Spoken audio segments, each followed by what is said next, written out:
সঞ্চয়পত্র হচ্ছে একটি সঞ্চয় স্কিম বা ফিক্সড ডিপোজিট। বিনিয়োগের সবচেয়ে নিরাপদ উপায় হচ্ছে সঞ্চয়পত্র।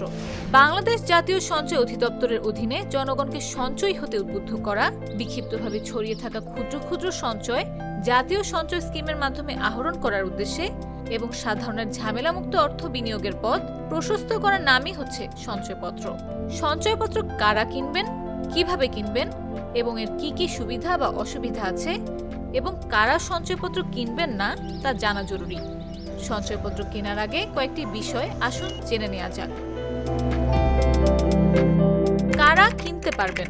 বাংলাদেশি নাগরিক, অভিবাসী বাংলাদেশি এবং নির্দিষ্ট শর্তে অবসরপ্রাপ্ত সরকারি কর্মচারীরা সাধারণত সঞ্চয়পত্র কিনতে পারবেন।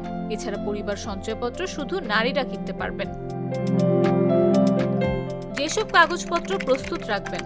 সঞ্চয়পত্র কিনতে হলে 5 ধরনের কাগজপত্র প্রয়োজন হয়। এগুলো হলো জাতীয় পরিচয়পত্র, পাসপোর্ট সাইজ ছবি, ব্যাংক হিসাব নম্বর, টিআইএন সার্টিফিকেট, অর্থের উৎসের প্রমাণ।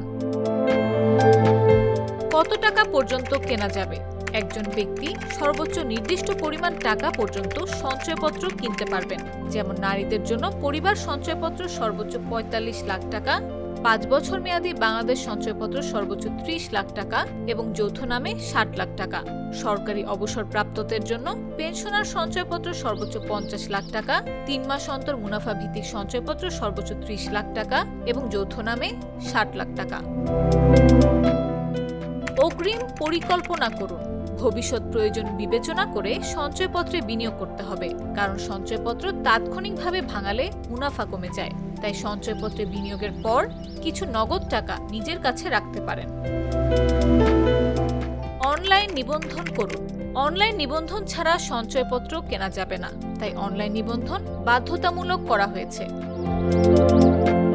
প্রতারণা এড়াতে যা করবেন: সঞ্চয়পত্র কেনার আগে নিজের ব্যাংক হিসাব খুলে রাখুন, কারণ সঞ্চয়পত্র কেনার সময় আপনাকে একটি ব্যাংক হিসাব নম্বর দিতে হয়, যে হিসাবেই মুনাফার টাকা স্বয়ংক্রিয়ভাবে জমা হয়। এতে দালাল বা ব্যক্তি পর্যায়ে লেনদেনের সম্ভাবনা কম থাকে।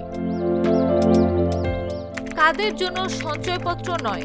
সঞ্চয়পত্রের একটি মেয়াদ থাকে, যা সাধারণত হয় 3 থেকে 5 বছরের জন্য। যদি আপনি দ্রুত টাকা তুলতে চান, তবে সঞ্চয়পত্র আপনার জন্য উপযুক্ত নয়। 7.5 লাখের কম সঞ্চয়পত্র কেনায় মুনাফা বেশি। 7.5 লাখ টাকার বেশি বিনিয়োগে ধাপে ধাপে সুদের হার কমে যেতে পারে। অন্যদিকে মুনাফার উপর 10% হারে উৎসে কর কাটা হয়। 5 লাখ টাকা পর্যন্ত কোনো উৎসে কর কাটা হয় না। মূল্যস্ফীতি কমাতে পারে মুনাফা। উচ্চ মূল্যস্ফীতির সময় সঞ্চয়পত্রের নির্দিষ্ট সুদের হার প্রকৃত অর্থে আপনার ক্রয় ক্ষমতা কমিয়ে দিতে পারে। তাই সঞ্চয়পত্রে বিনিয়োগ পুরোপুরি ঝুঁকিমুক্ত হলেও দীর্ঘমেয়াদে সবসময় লাভজনক নাও হতে পারে। তাই সঞ্চয়পত্র কেনার আগে মূল্যস্ফীতির বিষয়টি বিবেচনায় রাখতে হবে। সঞ্চয়পত্র সাধারণ মানুষের সঞ্চিত অর্থ ঝুঁকিমুক্তভাবে বিনিয়োগের মাধ্যমে মুনাফা অর্জন করা সম্ভব। এতে নারী, অবসরপ্রাপ্ত কর্মকর্তা, বয়োজ্যেষ্ঠ, প্রবাসী ও প্রতিবন্ধীরা আর্থিক নিরাপত্তা পায়। পাশাপাশি সরকারের সঞ্চয় স্কিম থেকে প্রাপ্ত অর্থ জাতীয় বাজেট ঘাটতি পূরণে সহায়ক হয়।